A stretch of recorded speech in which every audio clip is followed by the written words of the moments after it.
So, friends, as usual in Hindi and English, um, I, it'll take some time, so please be patient. I'll be doing in both languages, and your colleagues should not be affected in any one language. Friends, the issue before us is political for legal. Both facets are important, but it's a vital political issue for this country, for all political parties, for leaders of all political parties. It is a political issue because it signifies the systematic, repetitive emasculation of democratic institutions by the ruling party. It signifies the strangulation of democracy itself. We know that defamation is an exception to free speech. But over the last several years, we have had repeated examples of unthinkable assaults on freedom of speech, more importantly, on freedom after speech. After speech, you are told that you will be visited with the worst possible consequences, be it criminal, be it civil, be it incarceration, be it intimidation, be it harassment in every your life. We all know that Shri Rahul Gandhi has been speaking out fearlessly inside and outside Parliament. He has spoken on social issues, on economic issues, on political issues, without any fear or inhibition, frankly and candidly, through you to India. Clearly, he's paying a price for it. Clearly, this government is rattled because he speaks with facts, figures on demonetization, be it on a supposed clean chit to China, be it on GST. He is consistently aggressive and open in his questioning. And therefore, this government is doing all these, finding new techniques of throttling his voice, of gagging him. Shri Rahul Gandhi goes abroad. He is not entitled to speak freely on grounds of fake nationalism, created imaginary nationalism, rhetorical nationalism, non-existent issues. He comes back and his speeches abroad become the basis of action against him inside Parliament. He speaks in Parliament, one of the most detailed and open speeches when the Prime Minister spoke, and he is referred to the Privileges Committee. After he came back from abroad and post the recess, when this session starts, a remarkably new ground is found, unheard of in the annals of parliamentary history. The ruling party resorts to disruption every day, saying a precondition for someone to speak in Parliament or attend Parliament is that he must first apologize. I don't think in any parliamentary democracy, Westminster or not Westminster, you have found this kind of stipulation. So disruption by the ruling party.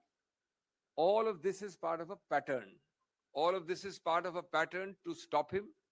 A, because he speaks fearlessly and candidly. B, to divert attention from the real issues. To divert attention from the questions which my friend here asks every day. To divert attention from the burning issues before the nation today.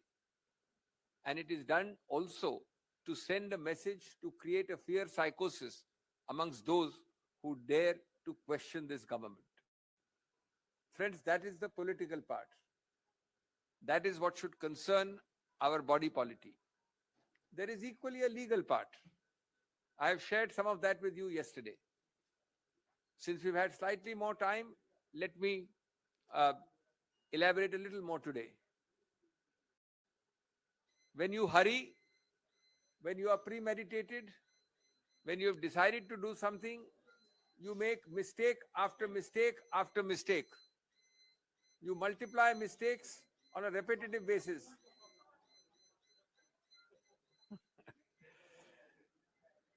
Take for example, take for example the alacrity with which you are moving. Within 24 hours, you are moving amazing alacrity. I need to remind you that a few months ago, in a case of another political leader from Uttar Pradesh, belonging to the leading party in that state, the Supreme Court, quote unquote, when a immediate by-election was sought to be announced post disqualification of that person because of conviction, immediately, without for that person to exhaust the legal remedies available, the Supreme Court in that case not only deferred the by-election, but then added, look with what alacrity have you proceeded. This is yet another example. But it gets curiouser and curiouser. As I told you yesterday, there is a provision created in law specifically called 202, which says if allegedly I commit a defamatory offense in place X, in this case Kolar, Karnataka, and if somebody chooses to sue me in Gujarat or Bihar, as in this case Surat, then the magistrate before whom a complaint is filed is mandatorily, I repeat, mandatorily obliged to conduct a preliminary inquiry as to whether he has jurisdiction to start and initiate the proceeding. He has to call for a report himself or through the police or through agencies. To the best of our knowledge, this point is taken by Shri Gandhi's lawyers, noted in the judgment, and not decided. Admittedly, no inquiry is conducted because there is a tearing hurry to go ahead in a place which might well be without any jurisdiction at all, namely Surat, Gujarat. As I said, it gets curiouser and curiouser. I mentioned another example yesterday. I have the dates now. Let me walk you through it. The complaint is filed approximately in April 2019. I think the exact is April 16, 2019 at Surat. The magistrate is one Mr. Dave. On 2021, Mr. Rahul Gandhi, in 2021 year, 2 years later in June, appears in the court to record his state person. Shri Rahul Gandhi appears in that court. In March 22, that is 3 years after the complaint is filed, and 1 year after Shri Rahul Gandhi appeared there, the complainant files an application against someone Rahul Gandhi. When that application is rejected, possibly by a firm magistrate, obviously he had been called, he had come a second time, you cannot ask people to come again and again, he rejects it. At that point, the complainant rushes to the High Court and gets a stay of his own complaint. The High Court grants that stay on 7th of March 2022. So I file a complaint, I seek a stay of my own complaint. Perhaps days are not auspicious, the climate is not ecologically suitable.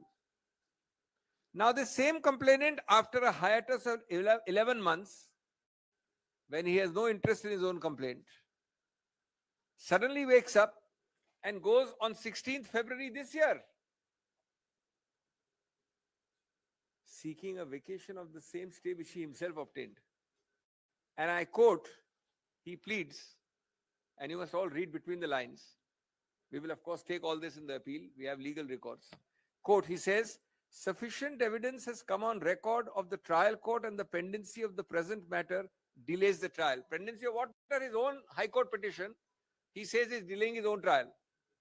So he says, please vacate. Now, the sentence is, though sufficient evidence has come on record, no new evidence has come on record, actually. The High Court vacates the stay, the man rushes back to the trial court, and we get this judgment. Meanwhile, the magistrate has changed. We were not born yesterday. neither for me. Chith bhi apni, pat bhi apni. There are many more disturbing features about this case. There is a point which we may or may not take. I'm not saying that everything Rahul Gandhi needs to take because he's fearless. He knows in his conscience. He has full reliance on the law. But there is a debatable issue. I'm only flagging the issue, which I did not mention yesterday. That though the conviction is by a court, in Rahul Gandhi's case, the disqualification under Article 103 of the Constitution has to be by the President of India. And under 103, the President of India has to first, before disqualifying Sri Rahul Gandhi, opinion, a recommendation from the Election Commission. Admittedly, it is not done. In the interest of fairness and completeness, I know also that in a case called Lok Prahari, the Supreme Court has noted the argument of the Election Commission, which says, the Election Commission says, the Supreme Court does not so hold, that we do not need to go to the President with a recommendation because this is a court conviction. The President has no role in a court conviction case. Though this point is noted by the Supreme Court in the Lok Prahari case, it is not decided. The Election Commission, no doubt, has issued circulars saying, in such cases of conviction, we don't need to go to the Honorable President. But my question is a little different. If the constitutional Article 103 says so, neither the practice of the Election Commission, nor indeed a recordal of a submission of the Election Commission to the Supreme Court, nor indeed a recordal by the Supreme Court can change the Constitution. The highest law of the land is the Constitution. The text of the constitutional article cannot be diluted by a practical approach saying it's a conviction by a court, therefore President is excluded. That is itself a questionable exercise, this immediate issuance today of a disqualification. But we are confident that we will get a stay of conviction. A stay of conviction will remove the very basis of this disqualification. This disqualification is nothing but consequential. When the foundation goes, namely the conviction is stayed, the consequences of an illegal foundation will also go. But obviously, as the Election Commission knows, as the Government of India knows, as the BJP knows, it takes time to draft, to file. They are taking advantage of that time, hot-footing it by these disqualification notices. But we have full faith in the law and the majesty of the law, and we believe that we will emerge victorious in the near future. दोस्तों, आज जो मुद्दे आपके समक्ष हैं, उनके दो व्यापक आयाम हैं. एक राजनीतिक है, एक कानूनी है. लेकिन राजनीतिक आयाम सबसे महत्वपूर्ण, सबसे व्यापक, सबसे अहम है. पहले मैं उसका जिक्र करूं संक्षेप में.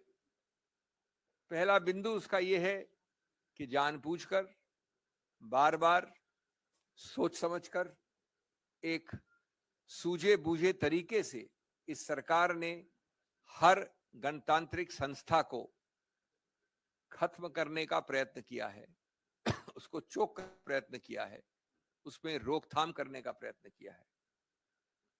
सबसे बड़ी संस्था उनके मायने में जो उनके लिए बाधा है, वो है स्वतंत्र, निष्पक्ष, निडर बोलना, बोलचाल, जो हमारे संविधान की एक महत्वाकांक्षा ही नहीं, एक मानव अधिकार है. मूल इस सरकार ने, इस केस की बात नहीं कर रहा हूं मैं, श्री राहुल गांधी की, सैकड़ों केसेस में 2014 के बाद ऐसे येन केन प्रकारेण कदम उठाए हैं जो हर नागरिक के स्वतंत्र, निडर बोलने के क्षेत्र में बाधा डालें, बार बार. और उसके उदाहरण आप जानते हैं. बोलने की स्वतंत्रता और बोलने के बाद की स्वतंत्रता, दोनों को सीधा निचोड़ने का प्रयत्न किया इस सरकार ने बार बार.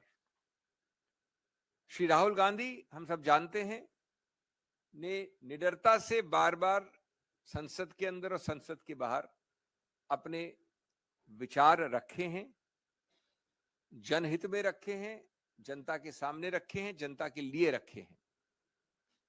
उन्होंने सामाजिक, आर्थिक, राजनीतिक, विदेश नीति इत्यादि इत्यादि सब मुद्दों पे पूरा बोला है, बिना झिझक के बोला है। और वो आज उसकी कीमत चुका रहे हैं, क्योंकि उनके सवाल, उनके वक्तव्य अच्छे नहीं लगते उन लोगों को जिन्होंने वो गलतियां की हैं, जिसके बारे में विवरण करते हैं श्री राहुल गांधी। कभी डिमोनेटाइजेशन ले लें, कभी चीन को क्लीन चिट का मामला ले लें, कभी जीएसटी ले लें। ये सब मुद्दे वो हैं और इनके अलावा और भी हैं जो इस सरकार को घिन्न है, और जो उठाते हैं उनको दंडित करना उनका अनिवार्य रूल है। राहुल गांधी विदेश जाते हैं तो बोल नहीं सकते। एक झूठे आडंबरी राष्ट्रवाद के आधार पर उनकी आवाज को रोका जाता है। एक अजीबोगरीब बनाई हुई बनावटी राष्ट्रवाद का बहाना लेकर उन पे आरोप लगाए जाते हैं। बाहर गए उसके आधार पे जब वापस आते हैं तो कहते हैं कि आप यहां नहीं बोल सकते जब तक कि आप माफी नहीं मांगे। यहां आते हैं और उस दिन बोलते हैं संसद में जब माननीय प्रधानमंत्री बोल रहे थे, तो सरकार पूछती है आपकी हिम्मत कैसे हुई सब बोलने की, सत्य बोलने की, साफ बोलने की, निडरता से बोलने की। हम आपको प्रिविलेजेस कमेटी भेजते हैं। और सबसे अजीबोगरीब जो मैं समझता हूं, किसी गणतांत्रिक, संसदीय गणतांत्रिक, लोकतांत्रिक देश में नहीं देखा गया, जब वो आके बोलते हैं तो सरकार खुद अवरुद्ध करती है संसद को। सरकार खुद करती है इस आधार पे कि पहले आप माफी मांगिए। ये कौन सी संसदीय अंतर्गत है कि पहले आप माफी मांगिए, नहीं तो हम अवरुद्ध करेंगे, नहीं तो संसद चलेगी नहीं। तो ये इसी प्रक्रिया का एक और उदाहरण है, जहां मुंह खोले झूठे बेमानी केसेस दायर करिए, डराइए, धमकाइए, और हम आश्वस्त हैं कानूनी प्रक्रिया में कि हम जीतेंगे, स्टे ऑफ कन्विक्शन हमें मिलेगा। लेकिन जहां तक सरकार का सवाल है, उन्होंने ये सब प्रयत्न किए हैं, बार बार किए हैं। जहां तक कानूनी पक्ष है, मैं संक्षिप्त रूप में आपको बता दूं, कल बताया था मैंने, थोड़ा उसको और विस्तार से बता दूं, लेकिन संक्षिप्त रूप से, कि जब आप जल्दबाजी करते हैं तो गलतियों के ऊपर गलतियां करते हैं, संवैधानिक और कानूनी गलतियां करते हैं। मैं आपको 2-3 उदाहरण देके अपनी बात खत्म करना चाहता हूं। ये मामला, ये वारदात कोलार कर्नाटक में हुई, 2019 में हुई। उसकी कंप्लेंट कहां दी गई? सूरत, गुजरात में, 1-2 जगह और भी की गई, बिहार में, रांची में। तो जब ऐसा होता है कि वारदात, फौजदारी वारदात कहीं हुई हो अमुक जगह, और फौजदारी वारदात की कंप्लेंट किसी दूसरे प्रदेश में हो, तो कानून विधायिका ने बहुत पहले एक संशोधन द्वारा एक नया प्रावधान बनाया था, कई वर्ष हो गए, जो बाध्य है, जो स्पष्ट है कि जब ऐसा हो तो आपको एक 202 कहते हैं, उसके अंतर्गत एक निरीक्षण परीक्षण करना पड़ेगा, इंक्वायरी करनी पड़ेगी, या तो मैजिस्ट्रेट खुद करे या पुलिस द्वारा करे, कि क्या उस मैजिस्ट्रेट का अधिकार क्षेत्र बनता है। जब तक वो मैजिस्ट्रेट ये शुरुआत में नहीं करता है इंक्वायरी, तब तक वो कंप्लेंट से आगे नहीं बढ़ सकता।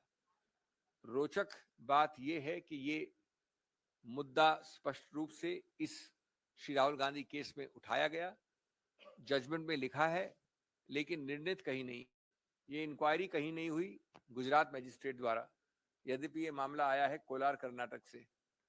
ये एक उदाहरण है कई और अहम मुद्दों का के साथ। एक दूसरा उदाहरण, और आप अपनी आप कंक्लूजन लगा सकते हैं, जो मैं आपको 3 तारीखें देना चाहता हूं। एक विचित्र बात हुई, जो याचक है, इसमें कंप्लेनेंट है, वो अप्रैल में 2019 में कंप्लेंट फाइल करता है। 2021 में श्री राहुल गांधी उस मैजिस्ट्रेट के सामने पेश होते हैं जो सूरत का मैजिस्ट्रेट था, उस पर एक मिस्टर दवे थे। 1 साल तक रुकने के बाद याचक वापस एक अर्जी देता है कि श्री राहुल गांधी वापस पेश हो। जब मार्च 2022 यानी पिछले वर्ष वो दूसरी याचिका बार बार उनको बुलाकर तंग करने की प्रक्रिया पे मैजिस्ट्रेट वो खारिज कर देता है। तो या कंप्लेनेंट हाई कोर्ट जाता है और अपनी कंप्लेंट का खुद एक स्टे ले लेता है, अपनी कंप्लेंट का खुद स्टे कि ये आगे नहीं चलेगी। 1 साल तक वो पड़ी हुई है, 11 महीने से उसका कुछ नहीं करता है, सब कुछ ठीक है उसके लिए। अचानक वापस जाके फरवरी इस वर्ष फरवरी में, यानी पिछले महीने, हाईकोर्ट को कहता है कि साहब अब काफी एविडेंस आ गई है, अब मैं अपनी खुद का स्टे को वापस लेना चाहता हूं, स्टे को आप निरस्त कर दीजिए, यानी स्टे को स्टे कर दीजिए, स्टे को हटा दीजिए। हाईकोर्ट करता है और वापस जाके मैजिस्ट्रेट जो अभी तक बदल गया है, एक नया निर्णय आ जाता है जो अभी कल आया। आप अपने आप चित भी अपनी, पट भी अपनी, अपने आप लकीरों के बीच क्या हो रहा है समझ सकते हैं, संज्ञान कर सकते हैं। मैं अंत में ये कहूंगा कि राहुल गांधी की आवाज इतना आसान नहीं है दबाना, कांग्रेस की आवाज इतना आसान नहीं है दबाना। आप देख रहे हैं कल से आज और आगे चलेगा एक अभियान, एक विरोध, चाहे वो डिस्ट्रिक्ट पे हो, ब्लॉक पे हो, प्रदेश पे हो, और चाहे वो संसद और संसद के बाहर हो।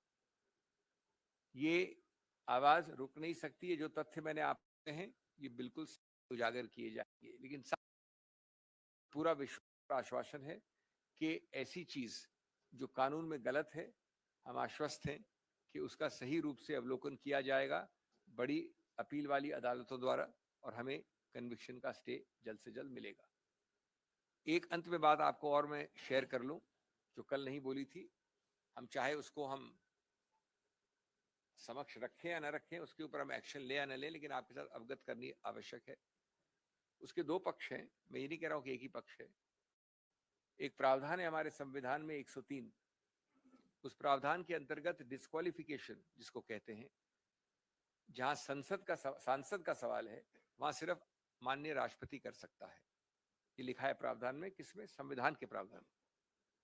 और साथ साथ ये लिखा है कि संविधान के प्रावधान के अंतर्गत जब राष्ट्रपति करता है तो उसको पहले एक सुझाव, एक रिकमेंडेशन लेना पड़ता है चुनाव आयोग से। ये तो मानी हुई बात है कि इस बार राहुल गांधी के विषय में नहीं हुआ ये, न कुछ पहले विषयों में ऐसा हुआ है। अब इसमें जो दूसरा पक्ष है वो ये है कि चुनाव आयोग का मानना है, और चुनाव आयोग इसी प्रक्रिया को फॉलो करती है और केसेस में, कि जब कन्विक्शन कोर्ट द्वारा है, न्यायपालिका द्वारा है, तो राष्ट्रपति के पास जाने की आवश्यकता नहीं है। इसलिए हम चुनाव आयोग उसको कभी भी नोटिफाई कर सकते हैं, हमें राष्ट्रपति के पास सुझाव लेके जाना और राष्ट्रपति की अनुमति लेने की आवश्यकता नहीं। जो रोचक कानूनी मुद्दा इस पे उठता है वो ये है कि संविधान में जो लिखा है 103 में स्पष्ट लिखा है, उसको क्या चुनाव आयोग तो क्या उच्चतम न्यायालय भी क्या बदल सकता है? सिर्फ इस आधार पे कि केस था लोक, उस केस में चुनाव आयोग ने स्टैंड अपना रखा था। उच्चतम न्यायालय ने ये नहीं कहा कि वो स्टैंड सही है या गलत है, लेकिन उसके बाद से चुनाव आयोग ने एक सर्कुलर निकाल रखा है जिसमें वो कहते हैं कि जहां पर कन्विक्शन कोर्ट द्वारा है वहां पर हम राष्ट्रपति के पास नहीं जाएंगे, न जाना आवश्यक है। तो ये एक विरोधाभास है। संविधान के टेक्स्ट को आप ज्यादा महत्व देंगे या चुनाव आयोग की प्रक्रिया को? इसका उत्तर मैं समझता हूं सीधा है। तो ये भी एक शायद त्रुटि है इस प्रकार के 24 घंटे में निकाले हुए चुनाव आयोग के नोटिफिकेशन की। बहुत बहुत धन्यवाद। साथियों, जो अभी सिंघवी जी ने कहा है, मैं एक दो बात और कहना चाहता हूं। बिल्कुल साफ है कि भारत जोड़ो यात्रा से बीजेपी बहुत घबराई हुई है, खोखलाई हुई है, बहुत परेशानी में है, क्योंकि वो जानती है, उनको फीडबैक मिला होगा कि भारत जोड़ो यात्रा ने न केवल कांग्रेस संगठन में नई उमंग जगाई है, पर सारे देश में एक नई उत्साह, एक नया भविष्य का रास्ता दिखाया है। कई महीने से वो भारत जोड़ो यात्रा को बदनाम करने में लगी हुई थी, और मैं समझता हूं कि आज जो हमने देखा है ये डिस्क्वालिफिकेशन, एक तरह से आप देख सकते हैं कि जैसा कि अभिषेक सिंघवी जी ने कहा, राहुल जी को चुकानी पड़ी उस भारत जोड़ो यात्रा की सफलता के कारण। दूसरी बात, सिंघवी जी ने तो कहा कि 2014 से राहुल जी मोदी सरकार की नीयत और मोदी सरकार के नीतियों के खिलाफ अपनी आवाज संसद के अंदर और संसद के बाहर उठा रहे हैं। ये नोटबंदी के बारे में इन्होंने जिक्र किया, जीएसटी के बारे में इन्होंने जिक्र किया, चीन को जो जून 2020 में प्रधानमंत्री ने क्लीन चिट दिया उसका भी सिंघवी जी ने जिक्र किया। एक और मुद्दों का जिक्र करना चाहता हूं जिसके वजह से आज राहुल गांधी जी को कीमत चुकानी पड़ी है, और वो ये है अडानी का महाघोटाला। जब से राहुल गांधी जी विपक्ष में संसद में बोले थे, 50 मिनट का भाषण था, ज्यादातर उसका एक्सपंज भी कराया गया, और जिस तरीके से 16 पार्टियों ने एक होकर 5 फरवरी से जेपीसी की मांग इस घोटाले में, क्योंकि ये घोटाला सिर्फ अडानी से संबंधित नहीं है, ये घोटाला प्रधानमंत्री की नीयत और प्रधानमंत्री की नीतियों से भी जुड़ा हुआ है। इसीलिए हमने जेपीसी की मांग की,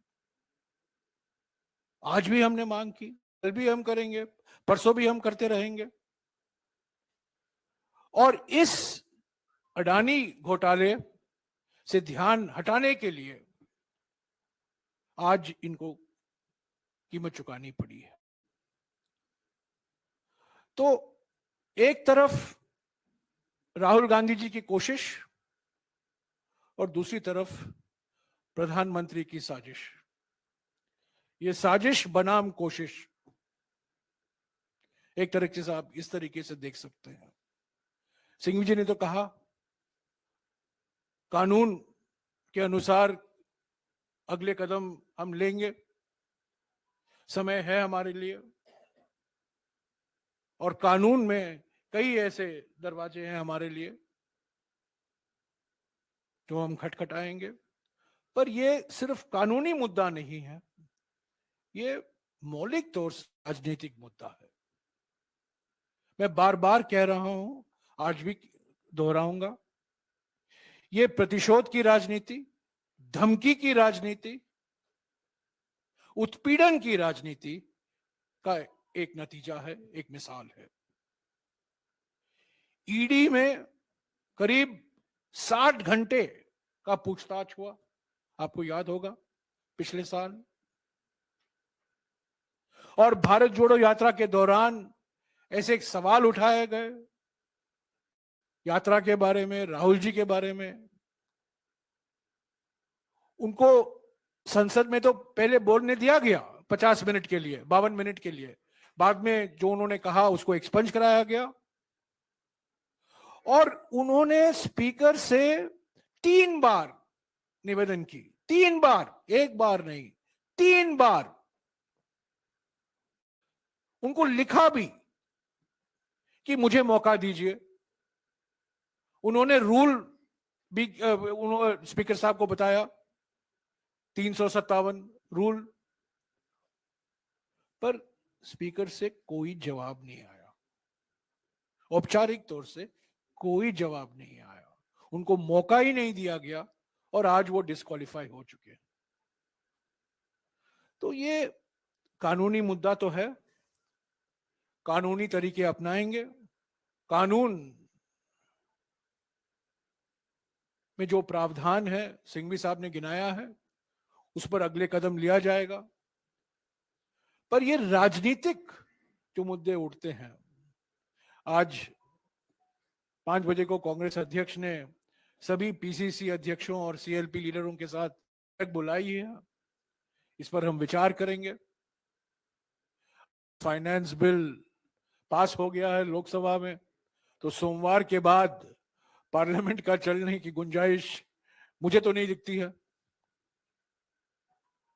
पर हम अगले 4 महीने तक पार्लियामेंट तो नहीं चलेगा, अगला सत्र आएगा जुलाई के बीच में। अगले 4 महीने के लिए तो हमें इसको अलग अलग राज्यों में मुद्दा ले जाना पड़ेगा और ये राजनीति बरकरार रहेगी। हम इससे पीछे हटेंगे नहीं। राहुल गांधी जी कोई धमकी से डरने वाले नहीं हैं, और मैं फिर से दोहराऊंगा जो उन्होंने एक बार इसी मंच से कहा था आप लोगों को, जो खुद डरते हैं वो दूसरों को डराते हैं। क्योंकि नरेंद्र मोदी जी डरे हुए हैं, वो बार बार राहुल गांधी जी को और अन्य विपक्ष के नेताओं को डराते रहते हैं, धमकियां देते रहते हैं। अगर आपके कुछ सवाल हैं जो सिंघवी साहब ने कहा है, एक एक करके आप पूछेगा और सभी सवाल का जवाब सिंघवी साहब देंगे, एक एक करके। हाँ जी, रवि सिसोदिया जी। Thank you. हाँ जी, माइक दे दीजिएगा जल्दी जल्दी। सर, इस मामले को लेकर आप लोग कौन से कोर्ट में मूव करेंगे? हाई कोर्ट, अच्छा, हाँ, sorry। हाई कोर्ट जाएंगे, सुप्रीम कोर्ट? देखिए, जो भी प्रावधान कानून के उनका उपयोग किया जाएगा, आमतौर पे इसके विरुद्ध सेशंस कोर्ट में जाती है appeal. Next next next. Sir मेरा सवाल आपसे ये है कि राजनीतिक तौर पर आप लड़ाई लड़ने की बात कर रहे हैं, लेकिन कांग्रेस ये बात अब तक बाहर क्यों नहीं समझा पा रही कि ये राहुल गांधी के पास के ऊपर जो मुकदमा लगा वो एक डेफेमेशन का केस, करप्शन का केस नहीं है। अगर आप राजनीतिक लड़ाई लड़ते हैं तो ये कैसे आप समझाएंगे, आप जनता की अदालत में कैसे लड़ेंगे इस केस को? भैया, अभी 24 घंटे हुए हैं, 2 प्रेस कॉन्फ्रेंस हो गई, इतने अभियान हो गए, इससे ज्यादा समझाने की आवश्यकता क्या है? 1.5 दिन में। और मैं समझता हूं कि आप लोग सब इससे कहीं ज्यादा इंटेलिजेंट जानते हैं कि ये भ्रष्टाचार का केस नहीं, मानहानि का केस है। तो आपको थोड़ा समय देना पड़ेगा। मैं नहीं समझता कि कोई पार्टी 1.5-2 दिन में इतने सारी चीजें आपको कानूनी भी बता के, राजनीतिक भी बता सके। इतनी बैठक भी हो गई है, इतने सारी चीजें आज सुबह भी हो गई है। तो ये तो सब आपके समक्ष, आपके सहयोग से पूरा प्रचार देश में है।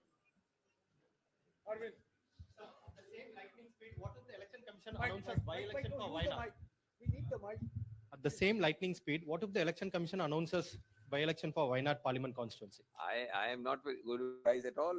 Are you going to be surprised? No. Then what if? Because he can't contest election in that case. They have had stays of elections earlier. There has been a stay. Currently there is a stay in Lakshadweep of a by-election.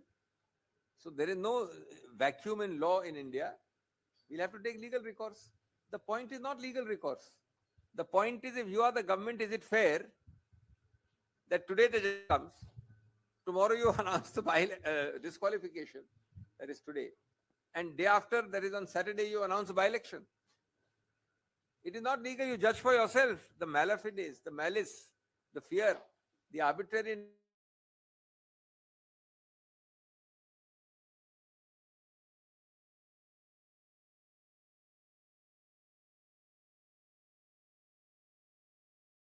The morning attacked the Congress and Mr. Gandhi's comments saying these are anti other backward classes. So this is the larger narrative the BJP is taking. How do you counter that politically? I don't think this kind of a comment needs to be dignified with a response. I think in the context of a judgment where the entire machinery of BJP was there, they have not even taken this point even there. This great afterthought by the president of the BJP is truly an innovative afterthought which has not been taken by anybody, neither complainant, nor anybody, nor the magistrates order, nor anything else.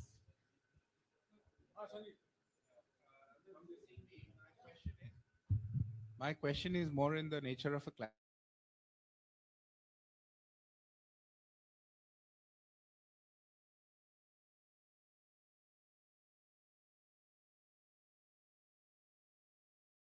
automatically. My view is yes, but equally my expectation is no.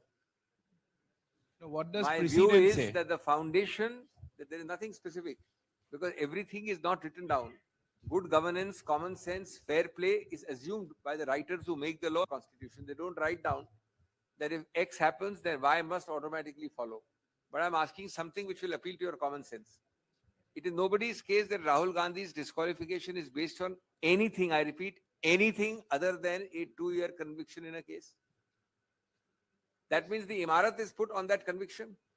जिस इमारत का आप अगर उसकी नींव हटा देंगे तो इमारत कैसे खड़ी होती है सिर्फ ये मोदी जी और सरकार जान सकती है.